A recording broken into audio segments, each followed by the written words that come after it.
Hi అండి. ఈ వీడియోలో వచ్చేసి కువైట్లో ముఖ్యంగా 3 రకాల వీసాలు అనేటివి ఉంటాయన్నమాట.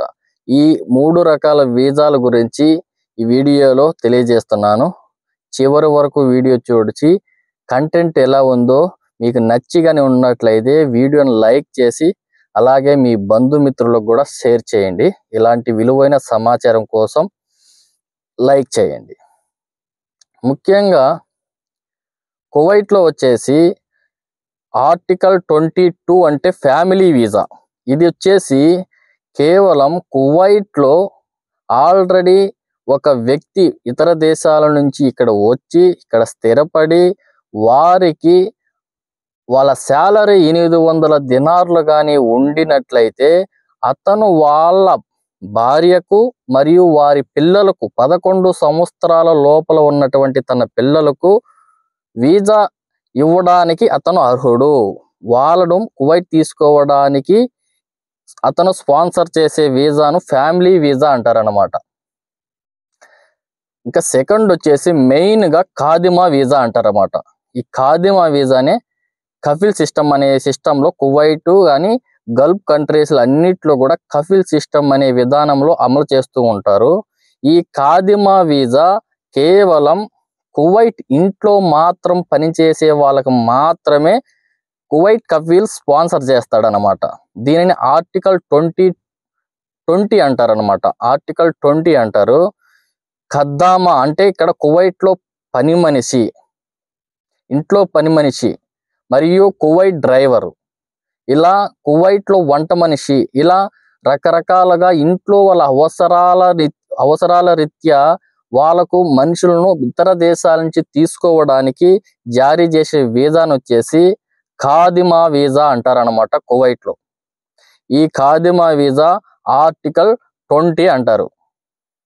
నెక్స్ట్ మూడో వీసా వచ్చేసి ఆర్టికల్ 18. దీన్నే మన వాళ్ళు సూన్ వీసా అంటారు ఎక్కువగా. ఈ ఆర్టికల్ 18 సూన్ వీసాలో ముఖ్యంగా 3 రకాలైనటువంటి సబ్ క్లాసెస్ ఉన్నాయన్నమాట. అందులో ఒకటి మజ్రా వీసా ఉంది, మరియు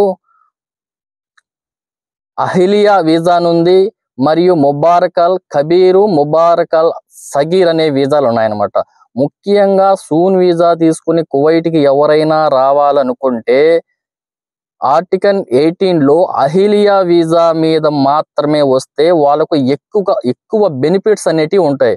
ఎందుకు అంటే ఈ అహిలియా వీసాలో ఏ కంపెనీకైనా వాళ్ళు మారడానికి అర్హులు.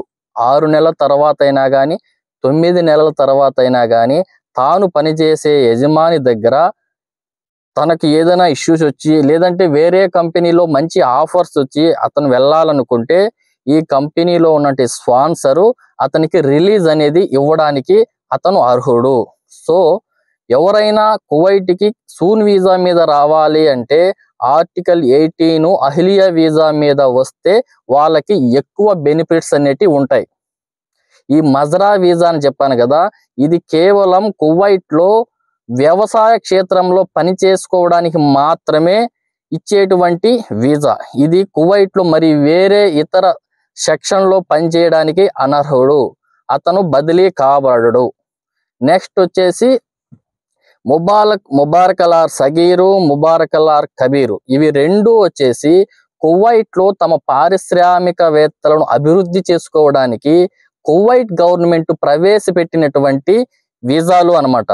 అంటే వీటిల్లో వచ్చిన వ్యక్తి కనీసం 3 సంవత్సరాలు అదే కంపెనీలో పనిచేయాలి. అలా పని చేయకుండా బయటికి కానీ వెళ్ళాలనుకుంటే కంపెనీ స్పాన్సరుకి 300 దినార్ల దాకా కట్టవలసి ఉంటుంది. మిగిలిన ఇంకా రూల్స్ కూడా ఎక్కువగా ఉంటాయి ఈ 2 వీసా ప్రాసెస్లో. సో ఎక్కువగా సూన్ వీసా మీద రావాలనుకున్న వాళ్ళు కువైట్కి సూన్ ఆర్టికల్ 18 అహిలియా వీసా మీద వస్తే వాళ్ళకు ఎక్కువ అవకాశాలు, ఎక్కువ బెనిఫిట్స్ అనేటివి ఉంటాయన్నమాట. ఇక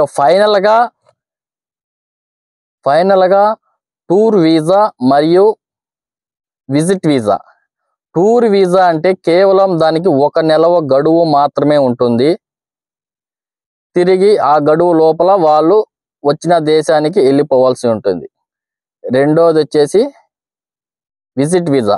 ఈ విజిట్ వీసా ఇంతకు మునుపు 3 నెలల వ్యాలిడిటీ ఉండేది కువైట్కి వచ్చిన తర్వాత దానిని ఈ మధ్యన 1 నెలకు కుదించడం జరిగింది. తిరిగి మళ్ళా దానిని ఇప్పుడు కొత్తగా 3 నెలలు అనేది టైం అనేది ఇవ్వడం జరిగింది. సో కువైట్ లో కానూన్లు అనేటి రోజు రోజుకు ఎప్పుడంటే అప్పుడు వీళ్ళు ఇక్కడ మారుతూ ఉంటాయి అన్నమాట. సో ఎవరైనా కానీ కువైట్కి ఎటువంటి వీసా మీద రావాలైనా కానీ ఆ టైంలో అప్పుడు ఉన్నటువంటి రూల్స్ కు అనుగుణంగా అక్కడ ఉన్నటువంటి తెలిసిన వాళ్ళతో చర్చించి కువైట్కి రావడానికి మీకు మంచి సందేశంగా ఉంటుందన్నమాట. మంచి ఇదిగా ఉంటుంది. లేదంటే చాలా ఇబ్బందులు తీసుకొని కువైట్ లో ఇబ్బంది పడాల్సి వస్తుంది. దయచేసి కువైట్కి రావదలుచుకున్న వాళ్ళు ఎవరైనా సరే 1కి 4 సార్లు వీసాల గురించి చర్చించుకొని తెలిసిన వాళ్ళ దగ్గర సమాచారం సేకరించుకొని కువైట్కి రండి. ఇలాంటి మరిన్ని వీడియోస్ ఇన్ఫర్మేషన్ కోసం మీరు దయచేసి ఈ ఛానల్ని సబ్స్క్రైబ్ చేసి సపోర్ట్ చేయండి.